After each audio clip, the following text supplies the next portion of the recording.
మీరు మీ పిల్లల కష్టాన్ని చూచునుగాక, మీరు మీ ప్రయాసాన్ని అనుభవించుదురుగాక. మీ పిల్లల కొరకు మీరు ప్రయాసపడే ప్రయాసము, ఖర్చు పెట్టే రూపాయి, వారు తీరు తిన్నులు, మీరు చేసే ప్రార్థన అంతా కూడా మీ ఆయాములోనే, మీ పరిపాలనలోనే మీ బిడ్డల యొక్క జీవితాన్ని మీరు చూచి అనుభవిస్తారు. స్తోత్రం గట్టిగా చెల్లిద్దాం.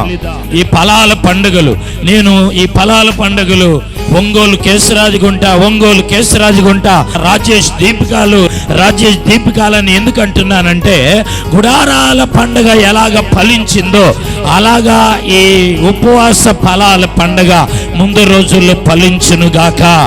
ఈ పండుగలకు వస్తున్న విశ్వాసులు గాని ప్రియులారా, వారు ఏమైతే ప్రతిష్ఠించుకొని వస్తారో అవన్నీ కూడా ఆత్మ దేవుడు నెరవేర్చి నడిపిస్తాడు. గట్టిగా స్తోత్రం చెల్లిద్దాం.